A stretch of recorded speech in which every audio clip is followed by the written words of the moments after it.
Hello children, welcome to my channel. So far we have discussed all the necessary terms and concepts that pertain to the very first chapter of your book, that is number system. We have also solved all the questions from your exercise 1.1. Now in this video we will proceed further to solve exercise 1.2. So without wasting a second, let's get started. State whether the following statements are true और false. Justify your answers. क्या कह रहा है question कि आपको justify करना है कि जो नीचे स्टेटमेंट्स गिवन है वो ट्रू है कि फॉल्स है. So let's read the first statement. First statement is every irrational number is a real number.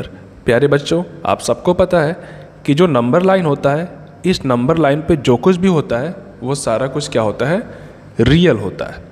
क्या होता है, रियल होता है. और रियल नंबर में क्या हो सकता है, ये इर्रेशनल नंबर है. क्या जो इर्रेशनल नंबर, मैं एग्जांपल कुछ लेता हूँ लाइक √2, √3, ये सारे जो इर्रेशनल नंबर है, क्या ये नंबर लाइन के पार्ट नहीं है? क्या इस रियल नंबर लाइन के पार्ट नहीं है? तो ये हैं. ठीक है. Why? Because they can also be represented on the number line.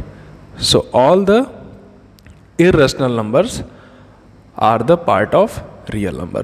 So statement is correct. So you have to write is the statement is true. Second question says every point on the number line is of the form √m. कि number line पे जो भी point है उसको आप √m के form में दिखा सकते हो, जहाँ पे m एक नेचुरल नंबर होता है. तो इसको आइए डिटेल में समझते हैं.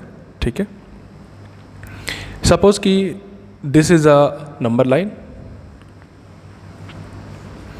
आप स्टेटमेंट ध्यान रखिएगा. अगर आपको ध्यान नहीं है तो आप बुक ओपन करके देख सकते हैं कि every point on the number line is of the form √m.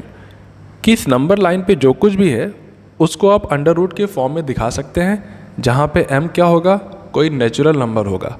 Natural number का मतलब क्या है कि या तो 1 होगा, 2 होगा, 3 होगा, 4 होगा, और इस तरह से आगे के जो भी नंबर्स है. ये नेचुरल नंबर की सीरीज़ है. तो इनमें से किसी भी नंबर को आप सेलेक्ट करके आप क्या हर एक पॉइंट को दिखा सकते हो. तो आइए हम डिसाइड करते हैं. सबसे पहले मान लीजिए ये 0 है, ये 1 है, 2 एंड 3, ये सारे पॉजिटिव में हैं. ज़ीरो जो होता है पॉजिटिव नेगेटिव नहीं होता है, आपको पता होना चाहिए. तो मान लीजिए कि अगर हम √2 को मार्क करना चाहते हैं, √2, तो √2 की वैल्यू क्या होती है, √2 की जो वैल्यू होती है दैट वेरीज बिटवीन 1 एंड 2. इसकी वैल्यू होती है 1.4142. यानी कि जो √2 की वैल्यू होगी वो 1 से ज़्यादा होगी और 2 से कम होगी. इसका मतलब है कि यहाँ कहीं √2 एग्जिस्ट करेगा. ऐसे ही अगर इसके जस्ट बाद आप आ जाएं, तो आप अगर √3 को सिलेक्ट करें तो √3 की भी एक अप्रॉक्सीमेट वैल्यू होती है दैट इज़ 1.732.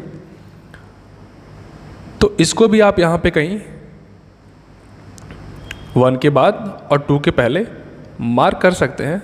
लेट्स से कि this point represent √3, I mean under √3. ठीक है. तो आप सीक्वेंस में देख रहे हैं कि आपने नेचुरल नंबर की सीरीज सेलेक्ट की है, आपने √2 सेलेक्ट कर लिया, √3 सेलेक्ट किया. अब क्या इस बीच में कोई पॉइंट नहीं है? मैं कलर चेंज करता हूँ. ये 2 पॉइंट यहाँ पे स्पेसिफाई हो रहे हैं. तो ये जो बीच में जो बाकी ये जो स्पेस है, क्या इस पर कोई भी नंबर एग्जिस्ट नहीं करता है? सो डेफिनेटली करता है, क्योंकि नंबर लाइन पे हर एक पॉइंट कोई ना कोई रैशनल या इर्रेशनल नंबर रिप्रेजेंट करता है. इट मीन्स आप 2 के बाद सीधे 3 पे आ गए. What about these numbers? अगर आप इस बीच के किसी भी नंबर को अगर आप अंडर √ के फॉर्म में अगर दिखाना चाहते हो, तो आप ना तो 2 सेलेक्ट कर सकते हो, ना तो 3 सेलेक्ट कर सकते हो, क्योंकि 2 और 3 तो कॉन्सिक्यूटली मैंने स्पेसिफाई कर दिया है. It means you can not represent every point in the form of under √m. ठीक है. इसके बियॉन्ड मैं एक एग्जांपल और लेना चाहूँगा कि मान लीजिए कि ये माइनस नंबर है, जो नेगेटिव नंबर्स होते हैं, अगर इसको आप अंडर √ के फॉर्म में दिखाना चाहते हैं तो क्या करेंगे आप? -2 को अगर आप अंडर √ के फॉर्म में दिखाएंगे तो मुझे पता है कि आप इसको अंडर √ 4 लिखने की कोशिश करेंगे. लेकिन प्यारे बच्चों, अंडर रूट 4 की जो वैल्यू होती है वो पॉजिटिव 2 होती है, नेगेटिव 2 होती है। आई मीन अकेले आप इसको ये नहीं कह सकते कि इसकी जो वैल्यू है सिर्फ और सिर्फ -2 हो सकती है। ठीक है, इसकी जो वैल्यू होती है पॉजिटिव में हो सकती है, नेगेटिव में हो सकती है, लेकिन स्पेसिफिक कोई वैल्यू तो होती नहीं है। आप ये तो कह नहीं सकते कि √4 = -2 ओनली। क्या आप ये कह सकते हो? ये आप नहीं कह सकते। ठीक है, and that's why no negative numbers can be represent in the form of under root. तो यहाँ पे भी ये फॉल्स हो जा रहा है, और जैसा कि मैंने यहाँ पे एग्जांपल दिखाया, यहाँ पे भी ये फॉल्स हो जा रहा है। So second statement is also false. Moving further, let's see the third question. Third question, I mean third part of first question. Every real number is an irrational number. देखिए प्यारे बच्चों कि जो नंबर लाइन आप देखते हैं,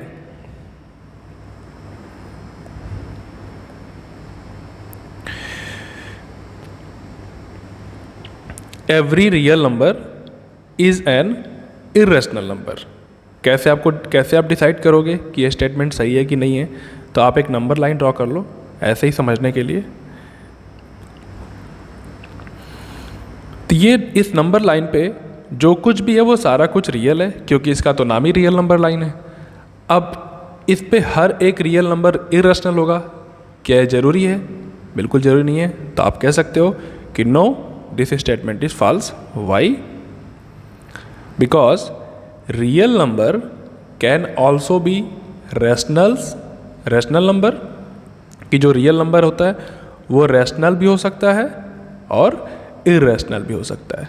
इसका मतलब इसमें क्या क्या कहा जा रहा है कि every real number is a irrational number. No, this is totally incorrect. हर एक रियल नंबर इरेशनल नंबर हो ये जरूरी नहीं है। It means every real number is not necessarily to be a irrational number. It may be irrational and it may be rational as well.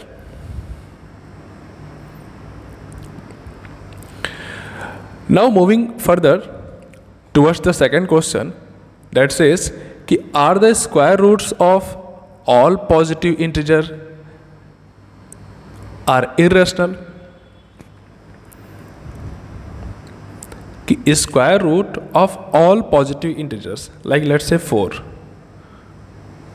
2, 9, these are the square root of positive integers.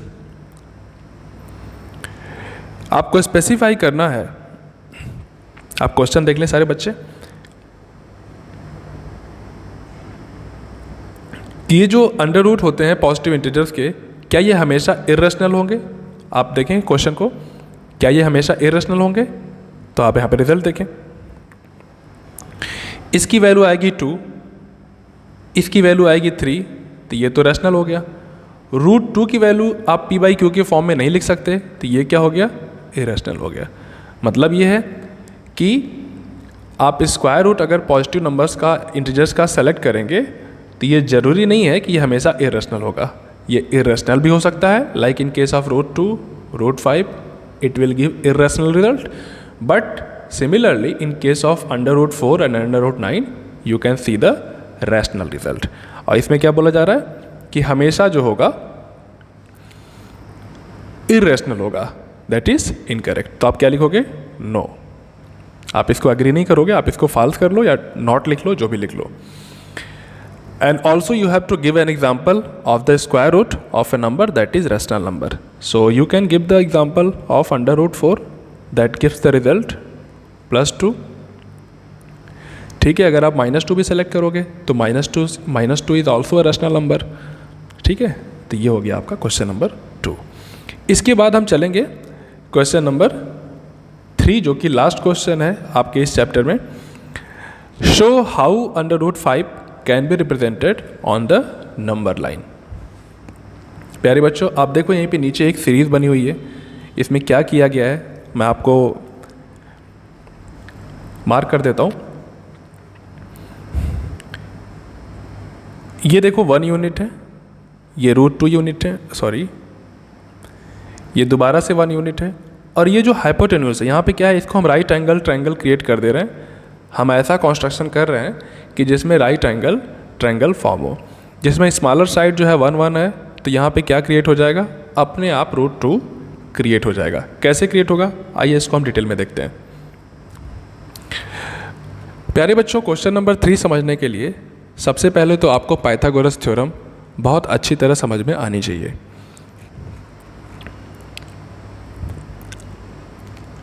Previous classes में आपने Pythagoras theorem जरूर पढ़ा होगा। क्या है Pythagoras theorem, कि let's say कि मैंने एक राइट ट्रायंगल बनाया जिसमें स्मॉलर साइड को मैंने ए और बी मार्क कर दिया और जो लॉन्गेस्ट साइड होती है उसको मैंने सी मार्क कर दिया। लॉन्गेस्ट साइड कौन सी होगी, जो भी 90 डिग्री के सामने वाली साइड होगी वो क्या होगी, लॉन्गेस्ट होगी, जिसको आप हाइपोटेन्यूज भी बोल सकते हैं। Pythagoras says square of longest side is equal to sum of square of smaller side, sum of square of smaller side.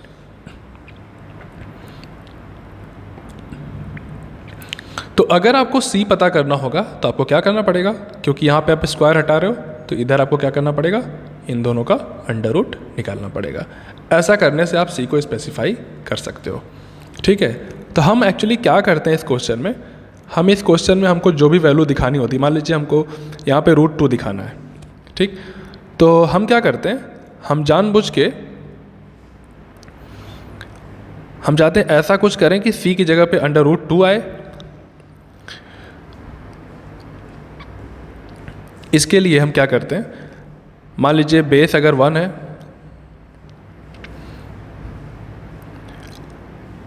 Perpendicular 1 है, आइए चेक करते हैं कि अंडर √2 आता है कि नहीं आता है। ठीक है, सो C² इज इक्वल टू, ये स्मॉलर साइड मान लीजिए हम 1 अगर सपोज करते हैं, 1² हो जाएगा। उसके बाद जो परपेंडिकुलर उसको भी हमने 1 सपोज किया हुआ है, ये भी 1² हो जाएगा। तो दोनों मिलके क्या रिप्रेजेंट करेगा, फर्स्ट का जो स्क्वायर होगा 1, सेकेंड का भी 1 होगा, तो दोनों मिलके कितना हो जाएगा, 2। So C² gives the result 2, it means C equal to क्या हो जाएगा, अंडर रूट 2। तो अगर आप इन दोनों साइड को, आई मीन बेस और परपेंडिकुलर को अगर आप 1 मार्क कर देते हो तो ऑटोमेटिकली यहाँ पे जो हाइपोटेन्यूज की वैल्यू क्या आ जाएगी, हाइपोटेन्यूज की वैल्यू क्या आ जाएगी, अंडर रूट 2 आ जाएगी।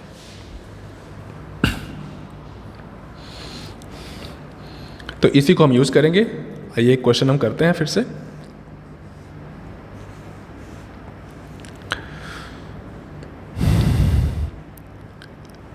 हम क्वेश्चन नंबर 3 कर रहे हैं, जहाँ पे आपको रिप्रेजेंट करना है अंडर रूट 5 को।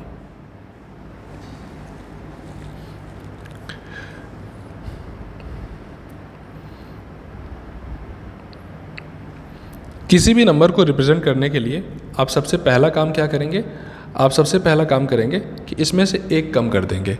ठीक है, क्या कर देंगे, एक कम कर देंगे,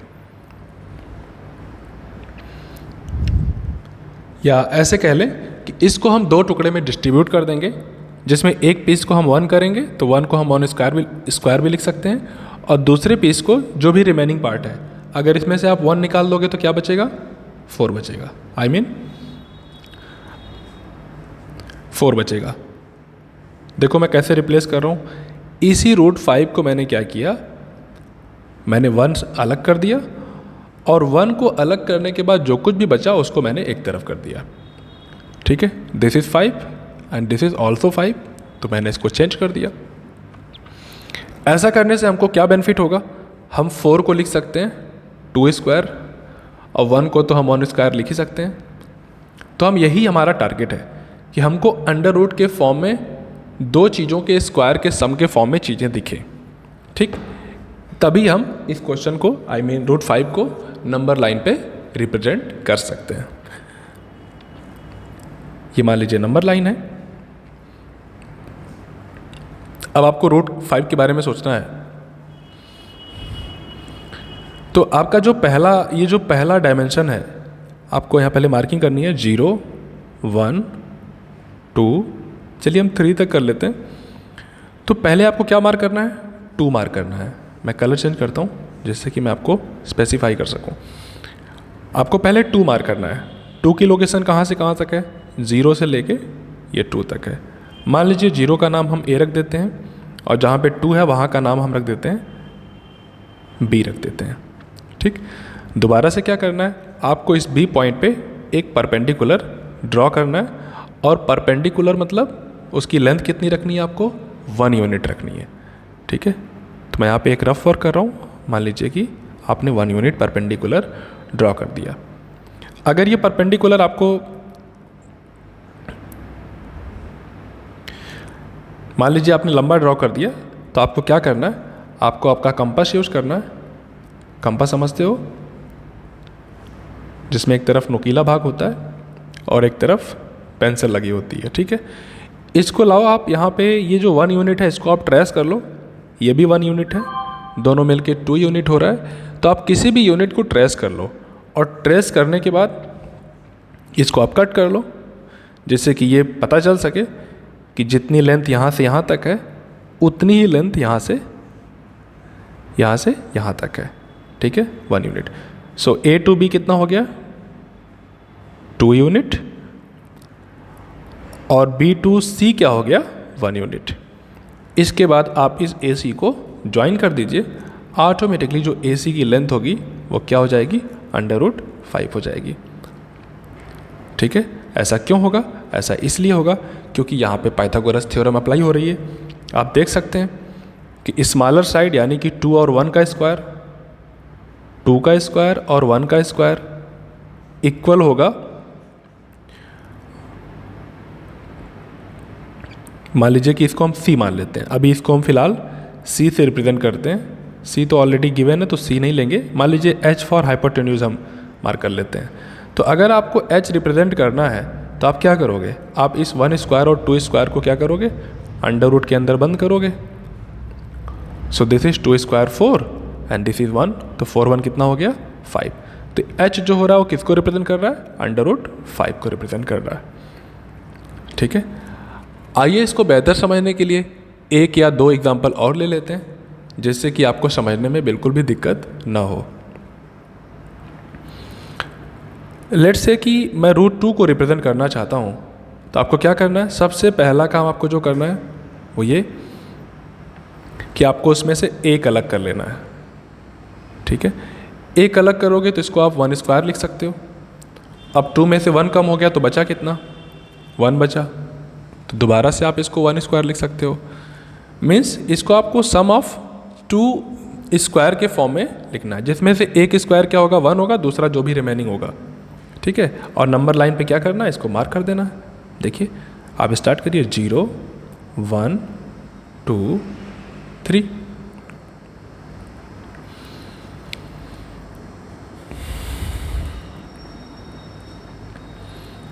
ज़ीरो 1 2 3। तो मैं थोड़ा सा एक चीज़ मैं मिस कर रहा हूँ, मैं उसको ठीक कर लेता हूँ। मैं थोड़ा सा पीछे आऊँगा, देखता हूँ मैं आ पाता हूँ तो ठीक है।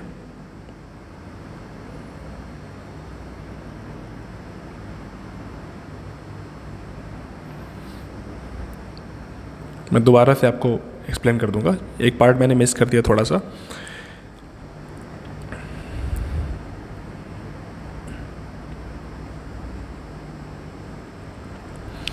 कि आपको 1 + 1 मार्क करना है, तो क्या करना है आपको?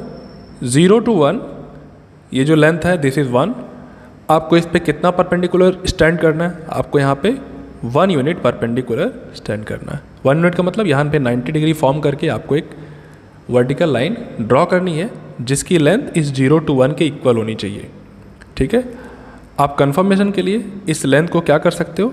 आप कंपास से कट कर सकते हो कि जितना इस येलो लाइन का लेंथ है, आई मीन AB का जितना लेंथ है, उतना ही लेंथ BC का होना चाहिए। तो मान लीजिए BC यहाँ तक इक्वल हो रहा है, तो इसको हम ज्वाइन कर देंगे, तो ऑटोमेटिकली यहाँ पे √2 बन गया। ठीक है, मेरे से एक पार्ट मिस हो रहा था जो मैंने प्रीवियस ड्राइंग करी थी √5 के लिए, आप उसमें ठीक कर लेंगे कि अब हमारा आंसर जो आया वो √, आया। अंडर रूट को कौन रिप्रेजेंट कर रहा है? ए टू सी। तो हमको ए टू सी मार्क कहाँ पे करना है? हमको ए टू सी मार्क करना है नंबर लाइन पे। और अभी ए सी कहाँ है? अभी ए सी तो इस पोजीशन में है, स्लैंटिंग पोजीशन में है। तो आपको इसको कॉपी करना है। कॉपी करके कहाँ लाना है? ये जो येलो लाइन मैंने नीचे ड्रॉ की है नंबर लाइन, उस पर ले आना है। तो आपको फिर से अपना कंपास यूज करना है।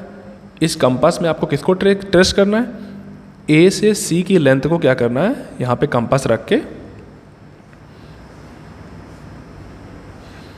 ए से सी पे, इस पे कंपास रख के सेंटर क्या होगा, मतलब जो आपका जो पॉइंटेड पार्ट है, जो नुकीला पार्ट है, उसको आपको ए पे रखना है। और ए पे रखने के बाद इसको आपको नीचे की तरफ ड्रॉ कर देना है। क्यों? क्योंकि हम ए सी तो हमारा आंसर तो आ गया ए सी, लेकिन ए सी को हमको दिखाना कहाँ पे है? हमको ए सी के इक्वल लेंथ दिखानी है इस नंबर लाइन पे। तो हम ए सी को पकड़ के नीचे की तरफ ऐसे आ जाएंगे, तो एक नए पॉइंट पे इंटरसेक्शन हो जाएगा। तो इसको चलिए हम डी मार्क कर लेते हैं। तो हमारा जो आंसर आएगा, आंसर कहाँ होगा? हमारा आंसर होगा ये जो ए से लेके डी तक की जो लेंथ होगी, दिस इज √2। ठीक है। प्रीवियस क्वेश्चन में क्या हुआ था? प्रीवियस क्वेश्चन में हमारा जो ड्राइंग था दैट वाज 0 1 2 3। मैं इसको बता देता हूँ, अदरवाइज आप मिस्टेक कर देंगे और मैं नहीं चाहता कि आप कोई भी मिस्टेक करें। ये प्रीवियस ड्राइंग है जिसमें मैंने कहा कि मैं थोड़ा सा पार्ट मिस कर गया। ये ए था, this was B and this is C. तो आपका जो √5 आंसर आया था वो यहाँ पे आया था, ए से लेके सी तक आया था। तो आपको ए से सी तक की जो लेंथ है वो मार्क करनी है। कहाँ पे करनी है? ये क्या है? ये जो मैंने येलो ड्राइंग करी है, ये कंपास दिखाने की कोशिश की मैंने। आप क्या मानेंगे? इसको कंपास मानेंगे। और ये जो ए होगा, ए क्या होगा? आपके कंपास का पॉइंटेड पार्ट होगा। क्या होगा? पॉइंटेड पार्ट, जिसको आप नुकीला भाग कह सकते हो। तो इसको हम पकड़ के नीचे ले आएंगे ऐसे ड्रॉ करते हुए, यहाँ पे कहीं इंटरसेक्शन मिल जाएगा। इसको हम डी मार्क करेंगे। तो ए से लेके डी तक की जो लेंथ होगी दैट विल रिप्रेजेंट √5। प्यारे बच्चों, ऐसे किसी भी क्वेश्चन के लिए एग्ज़ाम में ज़्यादातर क्वेश्चन जो आते हैं वो √5 और √10 आते हैं। कुछ क्वेश्चन में क्या हो सकता है, √3 भी दिखाने को आ सकता है। √3 का रिप्रेजेंटेशन थोड़ा सा कॉम्प्लेक्स है, बट मैं आपको एक्सप्लेन कर देता हूँ। मैंने आपको क्या सिखाया कि सबसे पहले तो आपको क्या करना है, आपको इसको रीराइट करना है। रीराइट इन द सेंस, मैं नीचे ही लिखता हूँ, मुझे नीचे लिखना ज़्यादा कंफर्टेबल लग रहा है। तो √3 में से अगर आप 1 को सेपरेट करोगे तो कितना बचेगा उसमें? अगर 1 कम कर लोगे तो 2 बचेगा। लेकिन ये जो 2 बचेगा, इसको हमें किस फॉर्म में दिखाना है?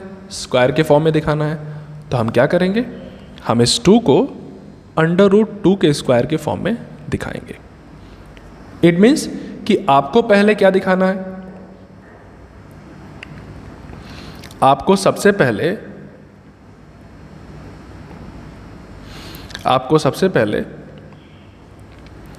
√2 को रिप्रेजेंट करना होगा, और √2 के बाद आपको 1 परपेंडिकुलर यूज करके ही आप √3 को रिप्रेजेंट कर सकते हैं।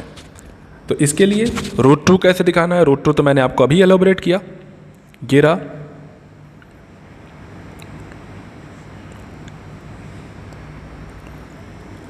दिस इज 0 1 2 3, इतना ही रहने देते।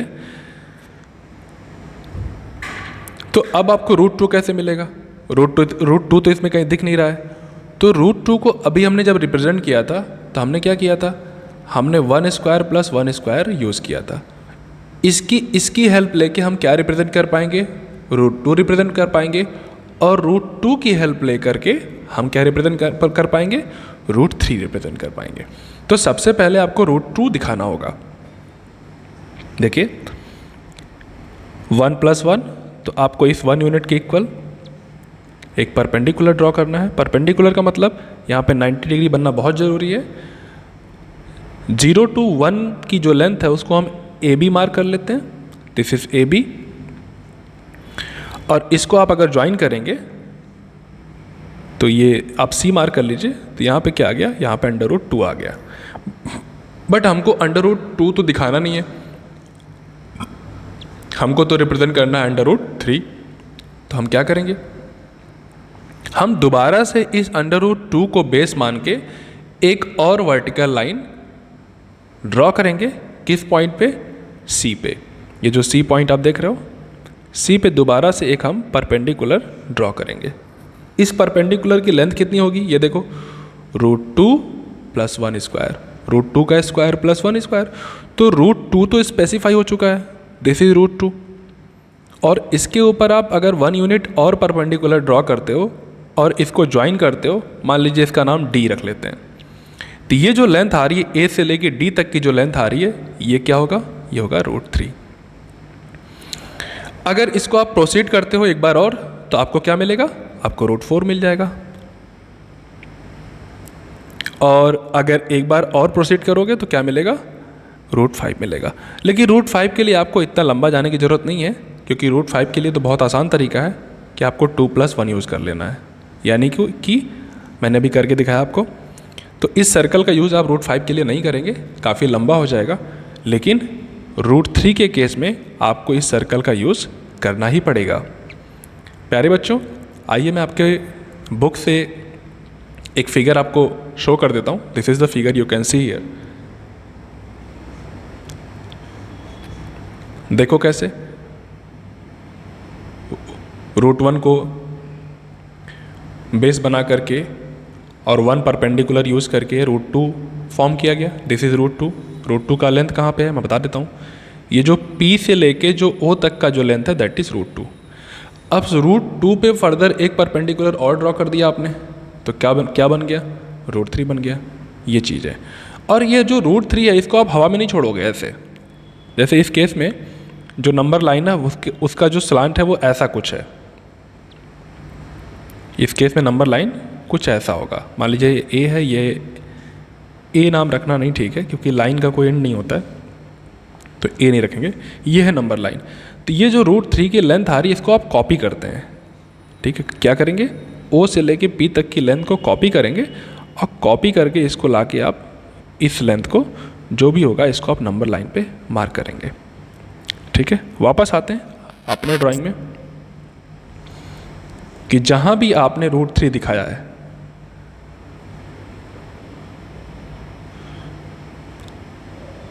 This was √2 and this was √3। यहाँ पे √3 आया था, पहले क्या आया था, √2 आया था, फिर √3 आएगा।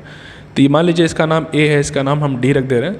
तो ये जो AD की लेंथ है, इसको आपको कहाँ मार्क करना है, ऊपर नहीं छोड़ना है। आपको AD को ट्रेस करके A को सेंटर मान के कंपास रखना है, और इसको पकड़ के ऐसे नीचे ले आना है, ठीक है, ऐसे।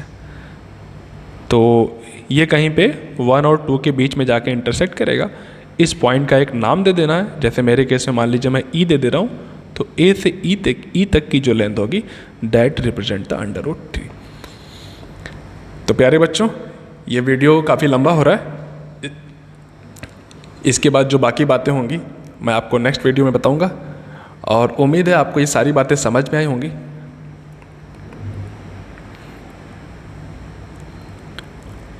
अगर आपको लगता है कि इस वीडियो से आपका कुछ बेनिफिट हो रहा है, तो आप इस वीडियो को ज़्यादा से ज़्यादा शेयर करें अपने फ्रेंड्स में। और क्योंकि ये जो कंटेंट है NCERT का कंटेंट है, तो NCERT का जो कंटेंट होता है वो ऑल ओवर इंडिया पढ़ा जाता है। आपकी जो नेशनल करिकुलम फ्रेमवर्क है NCF 2005, जिसमें गवर्नमेंट ये डिसाइड करती है कि इंडिया के स्टूडेंट्स को कौन सी क्लास में क्या चीज़ें पढ़नी है, क्या चीज़ें पढ़ाई जानी है, इस गाइडलाइन के थ्रू ये बुक चलती है।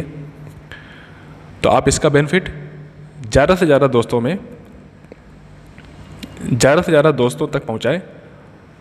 तब तक के लिए थैंक यू।